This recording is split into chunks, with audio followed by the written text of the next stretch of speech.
Cultura FM. Cultura FM.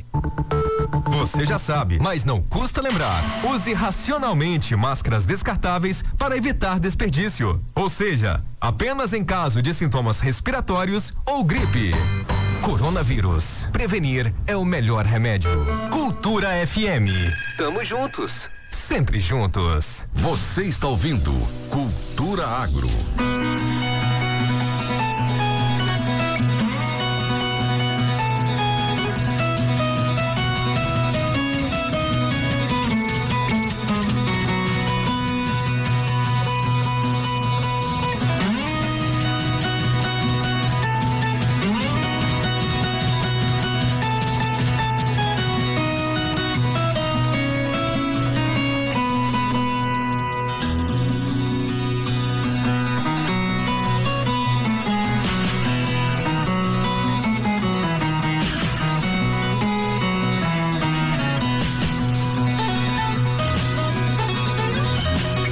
Agora são 7h23 pelo horário de Mato Grosso do Sul, 8h23 pelo horário de Brasília. Você que nos acompanha, que está chegando agora o nosso muito bom dia, seja você aí, que nos acompanha aqui na zona urbana, você da zona rural, sítios, loteamentos, distritos, fazendas.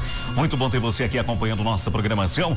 O nosso programa, a partir de então, ele está sendo gravado, logo mais vai estar disponível para você também nas nossas redes sociais, no Facebook e no YouTube. Você vai ficar convidado a acompanhar, na hora que bem entender, vai estar lá todas as nossas entrevistas que acontecem aqui dentro do Cultura Agro. Também tem as entrevistas que acontecem dentro do Jornal da Cultura. Enfim, tá tudo lá no nosso canal no YouTube, também no nosso Facebook e redes sociais. Você é convidado, portanto, a acompanhar. E como prometido, estou recebendo aqui nos nossos estúdios, isso, ele que é pesquisador da Fundação Chapadão e também doutor em fitopatologia, é o Lucas Fantin, pela primeira vez aqui nos nossos novos estúdios. Lucas, bem-vindo.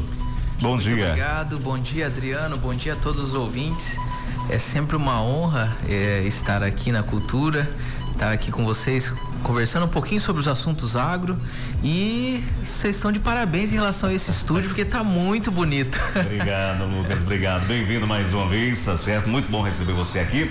E olha, vamos de início, A gente recebeu a semana passada a Suelen Moreira, ela que também é pesquisadora ali da Fundação Chapadão e a doutora em entomologia, e eu perguntei para ela, agora eu vou perguntar para você, o que é que um doutor em fitopatologia faz? Traz pra gente um pouquinho da tua profissão.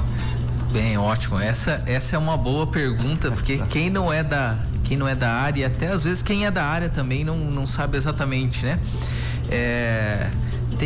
Tem algumas linhas para você se tornar doutor. Então tem uma que é ganhando título por algum acordo histórico, Por exemplo, advogados tem o título de doutor ou prefixo de doutor por um acordo, E o outro caminho é através da pós-graduação, Então nós formação de fato. Exatamente. Nós temos a pós-graduação stricto sensu, que transforma, através do estudo, as pessoas de praticamente todas as profissões em mestres e doutores. Então, o caminho para se transformar um doutor é a graduação, depois o mestrado e o doutorado. Então, no mínimo, para ser doutor, você tem que ter pelo menos uns 10 anos de estudos, além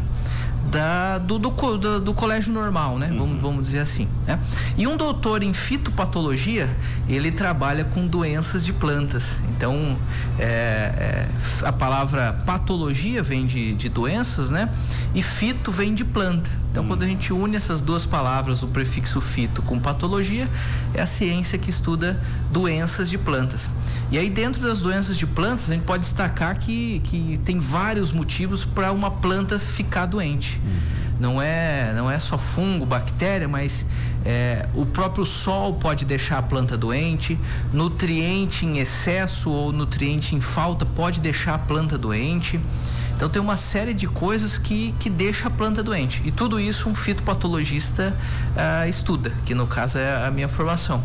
Eu, em específico, Adriano, trabalhei muito tempo, trabalho ainda, com estatística e matemática dentro da fitopatologia. Então trabalho com epidemiologia, que deixou muito, depois do Covid-19, nós ainda estamos na pandemia ainda, mas deixou tudo isso muito mais claro sobre epidemia, sobre curva de progresso. Verdade. E é isso que eu trabalho dentro da fitopatologia com know-how na área de micologia, que é a ciência que estuda fungos. Então essa é a minha expertise, vamos dizer assim, né?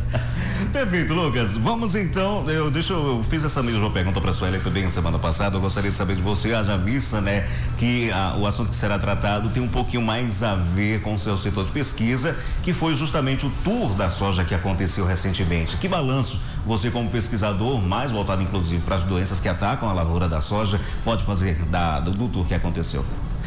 O tour da Fundação Chapadão, né? O tour de cultivares da Fundação Chapadão já é um evento consagrado aí, tem vários anos, e é um evento que alia a pesquisa à prática, porque os produtores visitam o tour, veem a vitrine de tecnologia e realmente adotam, né? Usam essas informações para fazer a diferença em suas lavouras. Então, o feedback que nós temos em relação a esse ano, principalmente, é que nós tivemos um público super bom, um público numeroso, e algumas etapas até agora, como a etapa de Paranaíba, que é uma região que não tem essa tradição tão grande assim em relação à soja, né? Uma região mais voltada para pecuária, diria assim. Nós tivemos um feedback muito bom em Paranaíba, com um público até maior do que Chapadão. E como nós até havíamos, nós estávamos conversando antes, né? É um público de pecuaristas interessados, de curiosos que às vezes nunca viram a cultura também, estudantes e outros que vão atrás de informação, né? Vão atrás dessas tecnologias para poder viabilizar um sistema produtivo, né? E é isso esse é o feedback que nós temos. Ano após ano nós estamos ampliando essa rede, né? Ampliando essa rede de tours, e o nosso objetivo é cada vez mais abranger mais pessoas, né? Perfeito. Informar mais pessoas para que essas pessoas tomem as melhores decisões. E quando a gente fala de cultivares, tem uma relação muito próxima com doenças. Pode parecer que não, mas tem uma relação muito importante, que é o que eu venho tentando trabalhar na fundação, é demonstrar como esses materiais podem ficar doentes e quais doenças esses materiais vão ter. É a mesma coisa que a gente pensar o seguinte: cada um de nós temos uma informação genética dentro de nós, e quando nós nascemos, nós já temos uma predisposição para algumas coisas. Então, se eu tenho na minha família um histórico de pressão alta, tem uma boa chance de eu vir a ter pressão alta. Então, se eu sei disso, eu vou tomar as medidas, eu vou tomar os caminhos para que eu possa minimizar ou evitar esse problema. E nas cultivares de soja em relação a doenças é a mesma coisa. Cada material tem uma certa suscetibilidade a uma doença ou outra, ou a uma praga, um nematóide, enfim. Conhecer essa suscetibilidade, conhecer esses problemas que essa soja pode vir a ter, me dá uma vantagem, porque eu consigo antecipar todas as estratégias de manejo, consigo antecipar época que eu vou semear, número de plantas, consigo antecipar o programa de fungicida, o programa de inseticida, enfim, consigo ter uma vantagem em relação a isso, eu sabendo o que eu vou ter. Dá para você uma possibilidade de uma previsão daquilo que possa estar acontecendo. Exatamente, né? É exatamente isso, nós conseguimos ter uma previsão daquilo que nós vamos ter. Tem nos últimos anos, né?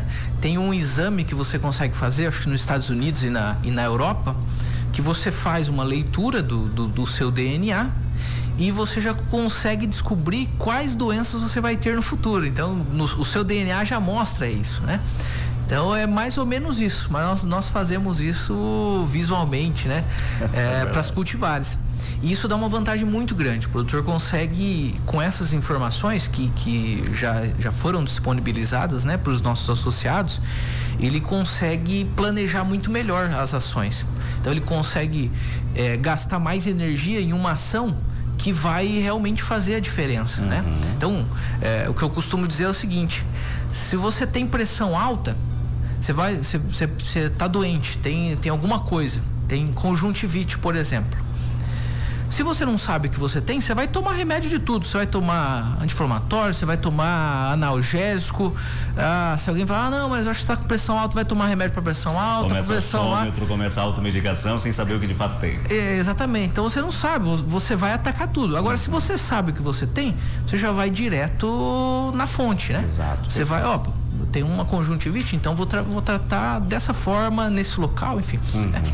E é essa relação que a gente tem com as cultivares, né, em relação a doenças.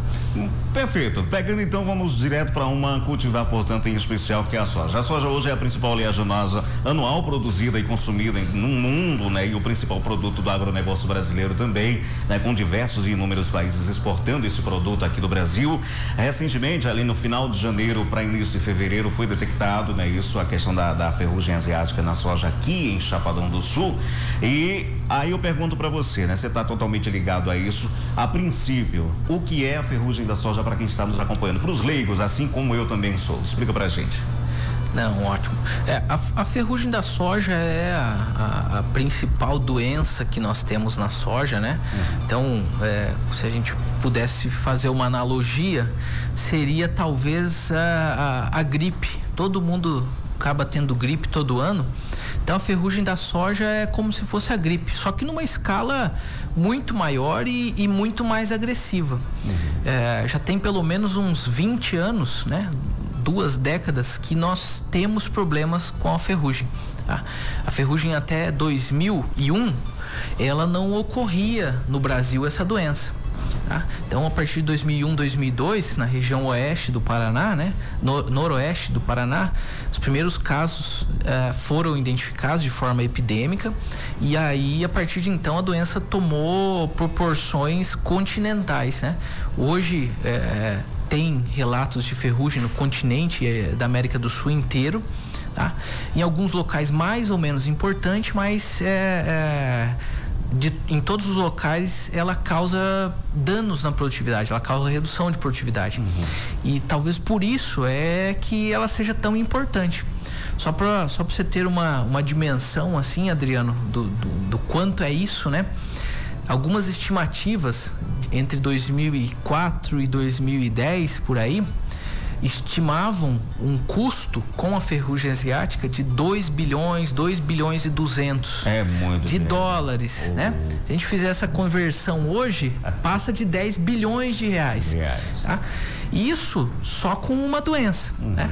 A soja não tem só uma doença, não tem só um problema, né? Tem vários problemas, né? E essa mesma ferrugem, ela vai pro feijão, ela vai para algumas outras plantas, né? Inclusive era isso que a gente perguntar, né? A ferrugem, ela ataca só a soja? Não, ela pode atacar o milho, pode atacar o trigo, pode atacar outras oleaginosas, como você pontuou aqui. Ótimo, essa ferrugem da soja, né? Que é a ferrugem asiática, ela tem uma preferência, ou ela basicamente ataca, o principal hospedeiro dela é a soja. Eventualmente ela pode ocorrer no feijão, ela pode ocorrer em algumas outras plantas, que aí nós já não temos essas plantas comercialmente aqui no Brasil. Por exemplo, tem uma planta que se chama kudzu, que o pessoal utiliza para alimentação de coelho e tudo mais. No Brasil não é comum plantações dessa cultura, mas na Argentina, nos Estados Unidos é comum. Então é um hospedeiro da ferrugem essas plantas. Algumas outras plantas daninhas também podem ser hospedeiros, mas de fato, onde ela se sente mais à vontade, nós podemos dizer assim, é na soja. E a soja que multiplica muito ela. Poderíamos dizer então que é o prato preferido dela. É o prato preferido dela. E uma coisa interessante, né, Adriano? A gente fala... quem é produtor aí já está cansado de escutar de ferrugem asiática, porque foi ou ainda é o principal problema da cultura, né, nos últimos 20 anos, pelo menos. Mas nós temos que chamar a atenção, porque é uma doença extremamente agressiva. Quando a gente fala de doenças de plantas, quando a gente fala de epidemia, a taxa de progresso diz muita coisa. Lembra lá no começo da epidemia que a gente queria ficar em casa para poder abaixar a curva, achatar a curva? Exatamente isso.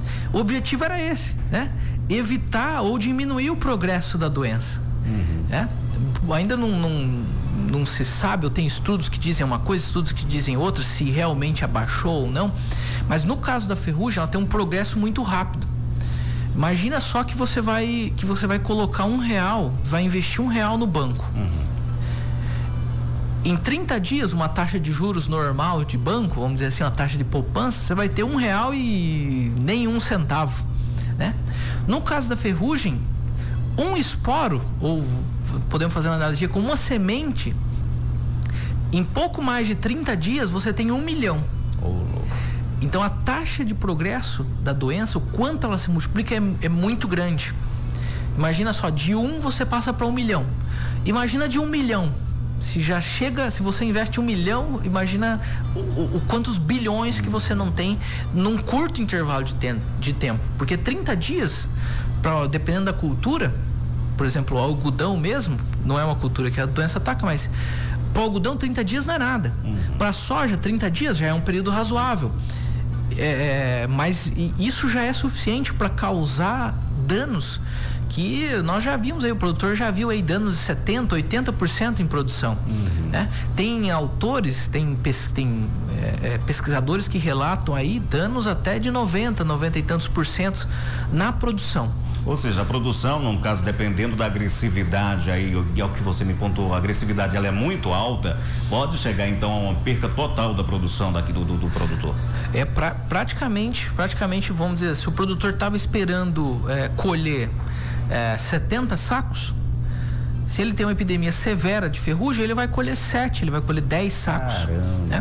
Então, é uma doença que tira o sono do produtor, já tirou, hoje é um problema menor talvez, mas quando você tem a incidência da doença na lavoura, o alerta fica ligado, o produtor faz a lição, tem feito a lição nos últimos anos, e isso tem ajudado muito a reduzir o número de casos e a intensidade da doença, mas não pode ficar tranquilo em relação a isso, né? Para ajudar ainda, outras doenças começaram a ganhar destaque na cultura. Então hoje a gente não fala só de ferrugem asiática, né? Tem outras doenças que estão ganhando destaque e não são tão destrutivas, mas também causam uma redução de produtividade grande na cultura, né? Então, entre essas doenças, a gente pode falar de mancha-alvo, a gente pode falar de cercóspora e septória, que começam no final do ciclo, elas começam a incomodar demais, né? Regiões onde, aqui em Chapadão, nós temos o mofo branco, nós temos começando em algumas áreas antracnose, então tem uma série de outras doenças e de problemas que vão também tirar a produtividade do produtor, né?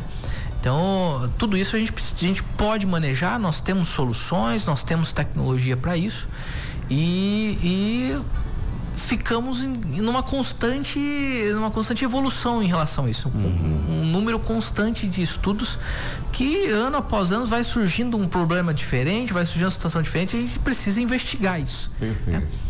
Lucas, deixa eu trazer a participação do ouvinte aqui. Eu pontuei agora há pouco, né? Esse que foi detectado o primeiro caso, né? Aqui em Chapadão do Sul, ali no final de janeiro para o início de fevereiro. E a nossa ouvinte, a Ana Rita, né? Isso, Andrade, ela está dizendo o seguinte: bom dia, Adriano, bom dia, Lucas. Eu gostaria de saber se vocês têm essa informação. Quem identificou o primeiro foco de ferrugem aqui no estado e qual teria sido o primeiro município dessa detectagem? Você tem essa informação? Poderia passar? Eu tenho essa informação.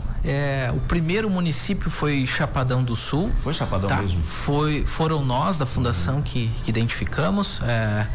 Nós coletamos as folhas de uma área experimental nossa e identificamos os primeiros casos da doença aqui no sul do estado, aqui no noroeste, né? Norte e nordeste do estado de Mato Grosso do Sul. Então nesse ano foi em Chapadão do Sul. Historicamente, os primeiros casos começam a ocorrer lá no sul do estado, né? Esse ano, em função das chuvas, das condições climáticas, nós tivemos o primeiro caso aqui na região norte do estado, tá? Mas o comum, o padrão é que comece a ocorrer do sul do estado. Até porque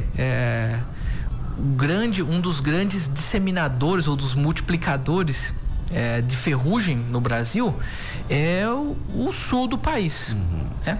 Porque planta semeia antes, os primeiros casos ocorrem lá. as massas de ar, né, ajudam essa disseminação dentro do próprio estado, e aí localmente ela vai sendo disseminada. Ou seja, né? O clima ele pode contribuir inclusive para a disseminação. O clima é talvez o principal fator para a disseminação. Só para você ter uma ideia, o primeiro relato dessa doença, a primeira pessoa que descreveu, né, esse fungo que se chama Phacopsora pachyrhizii. O nome é complicado. O nome o nome mais ou menos. Com certeza eu não daria esse nome pro meu filho. Eu também não. Mas a primeira pessoa que identificou isso lá no Sudeste Asiático. Próximo da região lá onde identificaram também o primeiro caso de Covid e tudo mais. Né?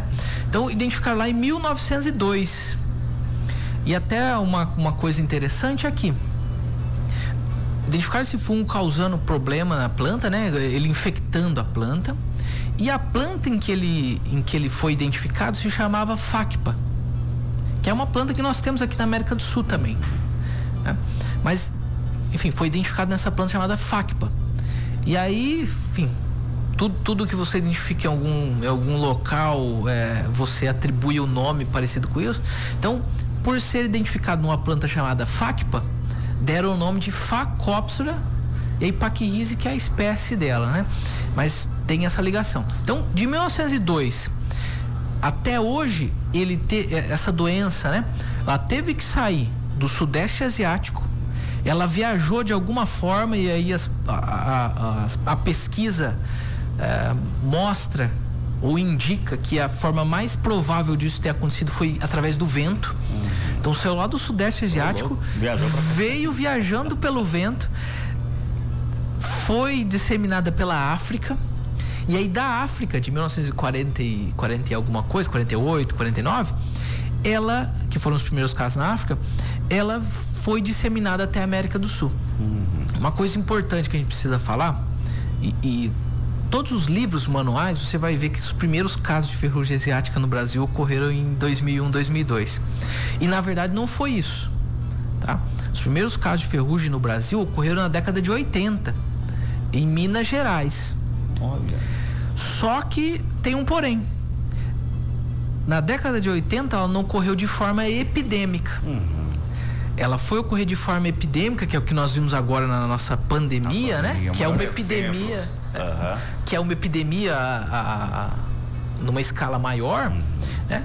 Os primeiros casos epidêmicos foram daí em 2001, 2002 para frente, tá? Mas ela ocorreu antes. Tá? Por que eu saliento isso? Porque hoje é comum, ou nós temos na soja e nas outras culturas aí, patógenos e problemas que a gente não imagina a dimensão do estrago. Só que eles estão numa população ou num índice tão baixo e não estão ocorrendo de forma epidêmica, que ainda nós não os conhecemos. Perfeito. Que é um bom exemplo disso. Identificaram agora, e a Fundação também identificou isso, né, aqui na nossa região, uma nova espécie de falsa medideira, de lagarta, né? Que é a Hackplusia. Tá? Com certeza essa lagarta já ocorria, já existia, não foi a primeira vez, mas de forma epidêmica ela está ocorrendo agora, começou a chamar a atenção agora. Uma série de outros patógenos de pragas, doenças, nematóides nem se falam, já existem, mas ainda não tem uma população grande.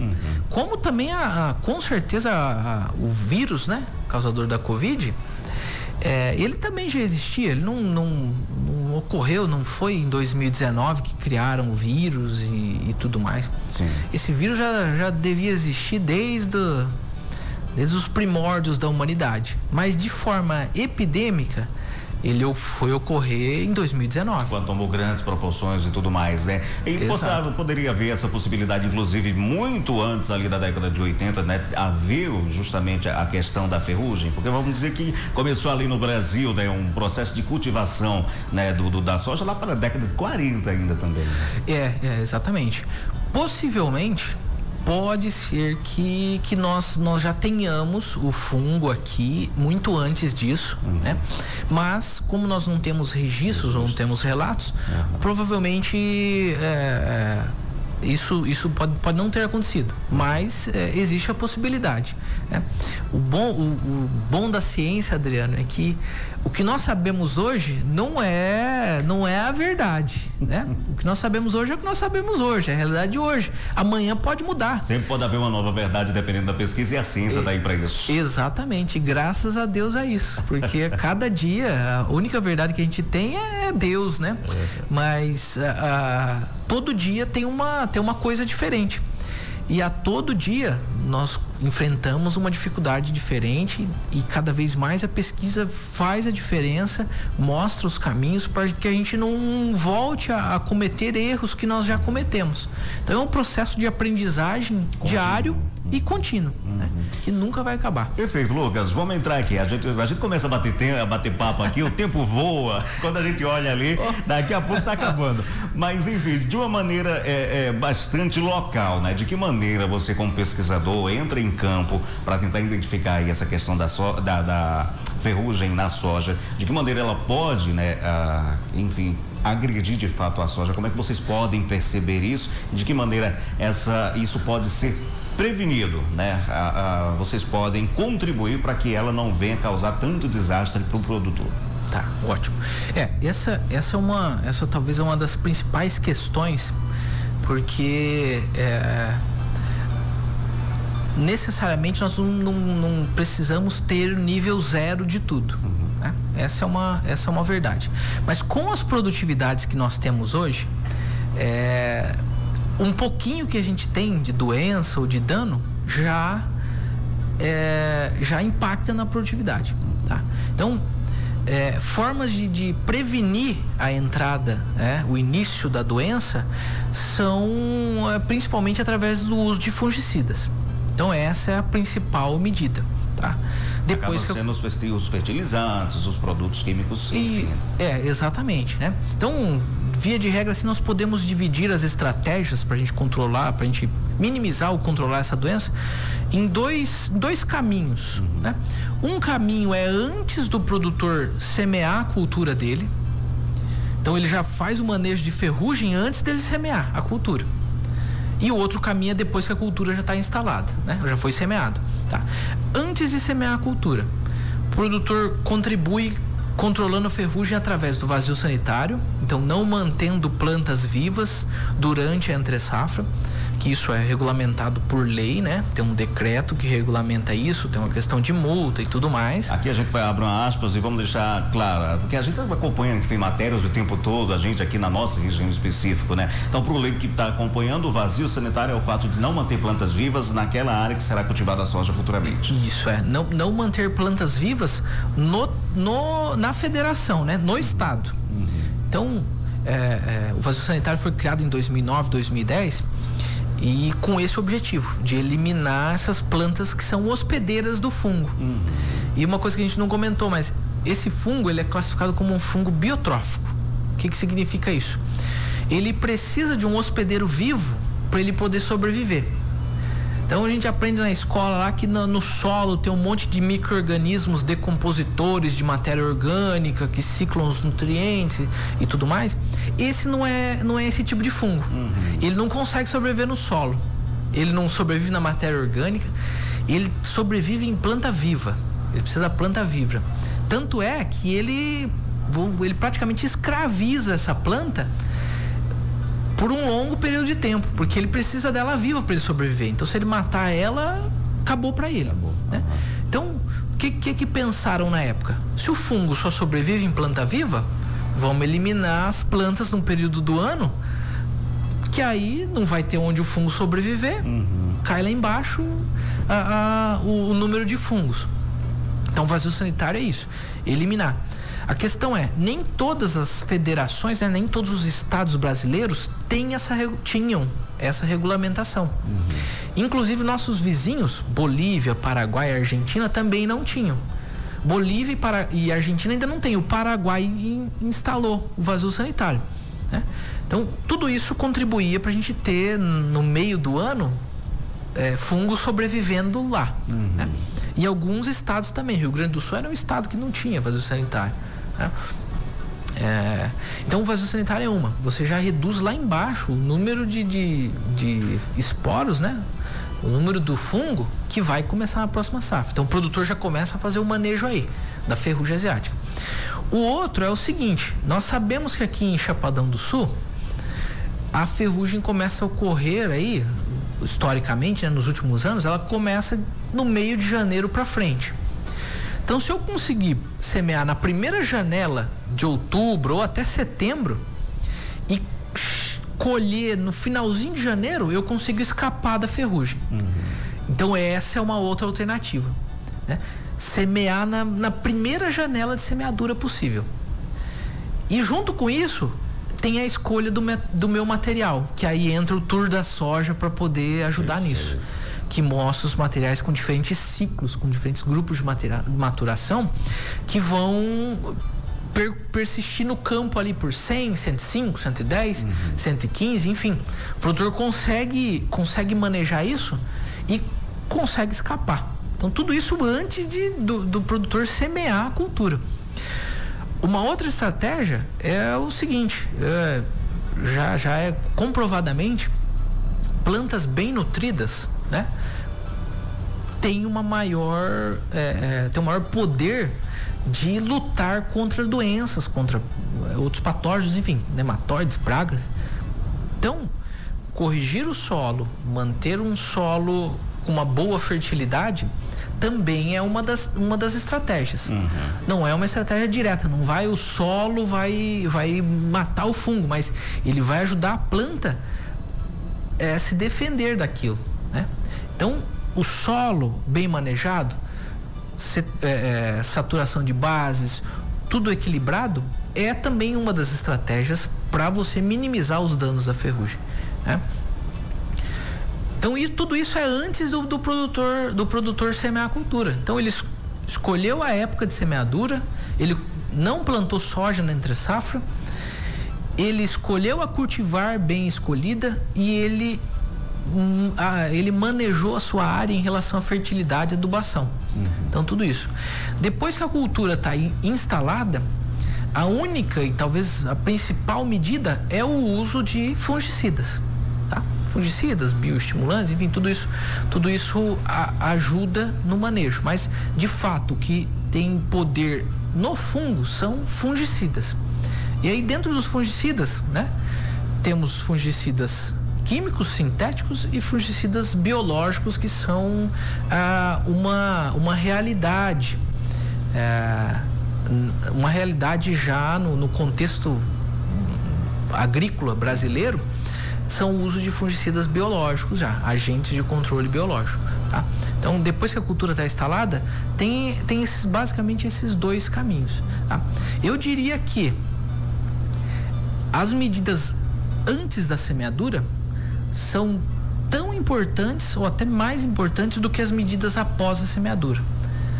Mas o pesquisador está falando que para não usar fungicida? Não estou falando isso. Estou falando que você tem que usar o máximo de ferramentas possíveis que você tem para controlar uma doença, né? Então, você não quer ficar gripado, você não quer, sei lá, contrair alguma coisa, se previna, faça esporte, se alimente bem, evite alguns hábitos, fumar, beber, enfim. Você vai tomar uma série de medidas preventivas para aquilo. Mas se por acaso você chegar a ter alguma enfermidade, você vai até a farmácia, vai até o médico, até a farmácia e vai tomar uma medida paliativa, né? Uma medida que vai ajudar a controlar a doença. Mas o que você conseguir fazer antes para não contrair é melhor até do que você contrair. Contraído, então, você tem a doença. Hoje nós temos ferramentas incríveis, temos diferentes estratégias para se combater a doença, né? Mas a mensagem é: planejamento antes faz toda a diferença depois. Perfeito. Maravilha, Lucas. Enfim, se fosse pontuar aqui, a gente ia até o horário do jornal. Mas como o nosso tempo está chegando ao final, eu quero agradecer a tua presença e inclusive deixar o microfone aberto para que você possa convidar o pessoal, né? Toda e qualquer dúvida também, procura vocês pesquisadores da Fundação Chapadão, tá ali para ajudar o grande, o pequeno produtor, todos aqueles que precisam de qualquer tipo de orientação, podem entrar em contato, né? Fica à vontade. Não, eu agradeço o espaço, Adriano. A Fundação Chapadão é uma instituição que presta serviço para a comunidade como um todo, e nós estamos totalmente abertos para receber a visita de vocês. Quem não conhece a Fundação, faço o convite aqui. Aproveito para fazer o convite também para o Tecnoagro, que vai acontecer aí de 8 a 10 de março, né? É uma feira já consagrada. Nós estamos na 24ª edição esse ano. Nós só não tivemos em um ano em função da pandemia, foi ano passado, né? E esse ano nós voltamos com tudo. Temos aí uma Tecnoagro com uma roupagem diferente, com uma cara diferente, assim como o agro também, que não para, né? Como o pessoal comenta nas redes aí, o agro não para e está sempre em constante evolução. Hoje, Chapadão do Sul, a gente pode dizer que é uma cidade agrícola, né? Tem um movimento imenso em relação à agricultura e a nossa agricultura brasileira é modelo para o mundo inteiro. Engana-se quem diz que nós não somos, ou quem faz algumas críticas sem realmente saber da realidade, né? Eu já trabalhei na Inglaterra, já trabalhei na Europa por um tempo, e a forma como nós fazemos agricultura aqui, a intensidade, a dinâmica que nós fazemos agricultura aqui é de se tirar o chapéu, tá? O que acontece é que, na minha opinião, o pessoal do exterior tem um certo receio em relação ao Brasil, porque nós temos tudo, nós temos tecnologia. O que falta um pouco é nós olharmos para nós e reconhecer o nosso potencial que nós temos, né? Então é isso que falta, né? Eliminar aquela síndrome de vira-lata que todo brasileiro tem, de ficar achando que o seu é pior do que de todo mundo, e arregaçar as mangas e fazer o que a gente sabe fazer, o que a gente já está fazendo, e evoluir cada vez mais. Aproveitando até o gancho, Adriano, essa evolução passa pela ciência, e é a ciência que ajuda, não só o Brasil, mas todo mundo que ajudou, todo mundo está aqui hoje, e ter assim eventos como a pandemia não ter proporções ainda maiores, tá? Então a ciência que ajudou isso. E pensando em ciência, a Fundação Chapadão vai tá começando agora um projeto novo, em que nós estamos praticamente para inaugurar um laboratório de fungos e bactérias. Opa. Tá? É um laboratório de fitopatologia. O que esse laboratório vai fazer? No campo nós temos uma série de dúvidas, e aí quem é da agronomia, os estudantes, os profissionais aí, com certeza já devem ter se deparado aí com uma folha, com alguma lesão, alguma coisa, e aí sempre tem um especialista que diz que é isso, outro especialista diz que é aquilo e tudo mais. Por que quando a gente vai no médico, o médico olha para nós, e aí ainda tem a vantagem, né? Que ainda nós vamos no médico, a gente fala tudo que a gente tem, tudo que a gente fez. As plantas não falam isso. Brincadeira. Porque quando a gente vai no médico, o médico pede um exame, nós fazemos um exame, né? Justamente para ajudar o médico a realmente identificar a real causa do que você está tendo ali, né? Ele pode até olhar pela experiência e falar, olha, você está com inflamação de garganta, infecção de garganta, assim, assado, porque ele olha realmente infecção na tua garganta, né? Mas em geral ele pede um exame para ter um outro parâmetro. E o objetivo do laboratório de fitopatologia é justamente esse. Nós somos compostos por um time de 2 doutores em fitopatologia, sou eu e a Carla. E aí estamos ainda numa contratação internacional também, talvez nós vamos ter aí um intercambista do exterior, mas isso nos próximos dias. E a intenção do laboratório tenha dúvida, traga até o laboratório, nós vamos isolar o fungo ou a bactéria que tem, identificar o que é, para que daí sim, você sabendo o que é, você consegue encontrar a saída. né? Vários produtores aqui da região relatam que nós temos um problema sério com patógenos de solo. Além dos nematóides, também os fungos e bactérias de solo. E até hoje fica tudo no achismo. Acho que é Fusarium, acho que é Verticillium, acho que é isso, acho que é aquilo. Então um laboratório dessa dimensão vem para isso, para esclarecer isso. No laboratório nós já temos uma parceria, nós vamos conseguir fazer toda a parte de sequenciamento, de análise de DNA, RNA. Então o que nós temos talvez de mais moderno em relação a análises fitopatológicas e análises de micro-organismos, nós vamos buscar nesse laboratório que a Fundação vai inaugurar agora nos próximos dias. Perfeito. Então, produtor de Chapadão, a comunidade de Chapadão pode contar conosco, porque nós queremos nos tornar referência em relação a essas análises também. E vamos fazer bom? isso, com certeza. Aguardo você numa próxima oportunidade aqui, Lucas. Eu que agradeço, Adriano. Desculpa aí delongar um pouquinho mais. Haverão outras oportunidades. Aí a gente vem e começa bem mais cedo. Isso. Eu que agradeço. Sempre bom estar aqui com vocês. E aguardo vocês também na Tecnoagro. Estaremos com certeza lá. vamos fazer uma cobertura muito bacana, com várias entrevistas, com conteúdo muito legal, muito dinâmico. E sempre bom, uma ótima semana para todos os ouvintes aí. Perfeito. E muito obrigado. Obrigado, boa semana para você. A você que nos acompanhou, essa entrevista daqui a pouquinho já está ali no nosso canal no YouTube, também na nossa rede social, no Facebook. Um abraço a todos, uma ótima segunda-feira, chegando Marlon Roosevelt com o Manhã da Cultura. Cultura Agro. Cultura Agro tem oferecimento Grupo Chilater, Copersul Dedetização, Agromano, Solo Verde, Cávia Peças e Serviços. Você ouviu Cultura Agro tem oferecimento Grupo Chilater, Ampasul, Agromano, Cávia Peças e Serviços, Copersul Dedetização, Sicredi, Balanças Quialvo, Tenoar, Aviação Agrícola e Agriquem, alimente cada detalhe. Continue